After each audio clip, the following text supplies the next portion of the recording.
Hi guys, మనకి పార్లమెంట్లో ఇవాళ జమిలీ ఎన్నికల బిల్లు ప్రవేశపెట్టడం జరిగింది.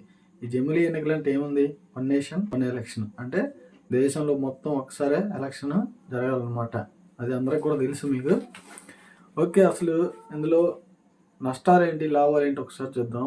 లాభం ఏంటంటే మనకి ఎన్నికల ఖర్చు అనేది ఏటా మనకి ఎలక్షన్ పెట్టినప్పుడల్లా 5 లక్షల కోట్లు 10 లక్షల కోట్లు అట్లా అవుతుంది అనమాట. ఆ ఖర్చు అనేది తగ్గించడానికి మనకి ఈ జమిలీ ఎన్నికలు అనేది పెడతారు అనమాట. ఇంకా నష్టాలు అనేవి చూసుకుంటే ఇప్పుడు గెలిచిన ప్రధానమంత్రి ఈ 5 సంవత్సరాలు మంచోడైతేనేమో బాగానే చేస్తాడు, అలా చేస్తే ఇబ్బంది లేదు. ఒకవేళ ఆయనకు నచ్చినట్టుగా ఆయన చేసుకుంటే మనం ఏం మాట్లాడడానికి ఉండదు, మన సీఎంలు కూడా మాట్లాడడానికి ఏముండదు. అట్లాగే మనం ఏం ధర్నాలు చేసినా చేసినా అసలు కేర్ కూడా చేయడం అనమాట. అదే మనకి మధ్యలో ఎలక్షన్ ఉందనుకో, అప్పుడు మనం చెప్పినట్టు వింటాడనమాట. అంతేకాదు, ఇప్పుడు ప్రధానమంత్రి రాహుల్ గాంధీ అయినా లేకపోతే మోడీ అయినా వీళ్ళు 5 సంవత్సరాలు పాలించకుండా ఒక 6 నెలల ముందు కానీ ఒక సంవత్సరం ముందు కానీ రాజీనామా చేసి మళ్ళీ ఎలక్షన్కి వెళ్తే అప్పుడు మన దేశంలోని రాష్ట్రాల సీఎంలు, ఎమ్మెల్యేలు, ఎంపీలు అందరూ వాళ్ళ 5 సంవత్సరాలు గడువు తీరకుండా వీళ్ళతో పాటు ఎలక్షన్ పోవాలన్నమాట. సరే, ముందు లాభ నష్టాల సంగతి పక్కన పెడితే అసలు ఈ బిల్లు ముందు ఇవాళ ప్రవేశపెట్టారు కదా, బిల్లు పాస్ అయిద్దా పాస్ అవ్వదా అనేది ఒకసారి చెక్ చేద్దాం. ఇది బిల్లు పాస్ కావాలంటే ముందు లోక్సభలో కావాలి, తర్వాత రాజ్యసభలో కూడా కావాలన్నమాట. మనకి లోక్సభలో మొత్తం 542 ఎంపీ సీట్లు ఉన్నాయి.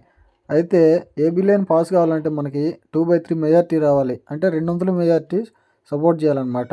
అంటే 542లో 361 మంది సపోర్ట్ చేయాలి. అయితే ఇప్పుడు ఎన్డీఏకి మొత్తం ఎంతమంది ఉన్నారంటే 293 మంది ఉన్నారు. అట్లాగే కాంగ్రెస్ సపోర్ట్గా 234 మంది ఉన్నారు. అంటే ఇక్కడ బిల్లు పాస్ కావాలంటే ఎన్డీఏకి ఇంకా దగ్గర 70 సీట్ల వరకు కావాలన్నమాట. ఇప్పటికిప్పుడు 70 సీట్లు అంటే కష్టం కాబట్టి ఇది లోక్సభలో బిల్లు పాస్ అవ్వదన్నమాట. ఒకవేళ ఎలా కూడా పాస్ అయినా కూడా మళ్ళీ రాజ్యసభలో పాస్ అవ్వాలి. ఇక్కడ మనం చూసుకుంటే మనకి రాజ్యసభలో మొత్తం సభ్యులు 231 మంది ఉన్నారు.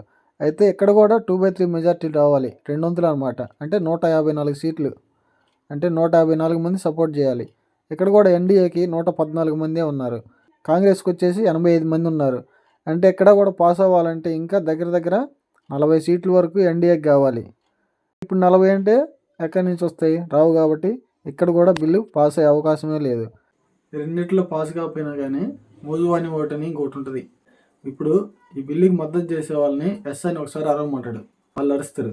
తర్వాత వ్యతిరేకించే వాళ్ళని ఒకసారి అరవమంటాడు, వీళ్ళు కూడా అరుస్తారు. అప్పుడు స్పీకర్ గారు ఏం చేస్తారంటే వీళ్ళిద్దరిలో ఎవరికైతే ఎక్కువ సౌండ్ వచ్చిందని ఆయన ఫీల్ అవుతాడో వాళ్ళని గెలిచినట్టు చేస్తారనమాట. అప్పుడు బిల్లు పాస్ చేస్తాడు. ఆయనకి ఇష్టమైతే పాస్ చేస్తాడు, లేకపోతే పాస్ చేయడు. మ్యాక్సిమం ఆయన ఎప్పుడైనా బిల్లు పాస్ చేయడానికే మొగ్గు చూపుతారు అనమాట. మీరేమనుకుంటున్నారు? దీనివల్ల నష్టం ఉందా లాభం ఉందా? కామెంట్ చేయండి.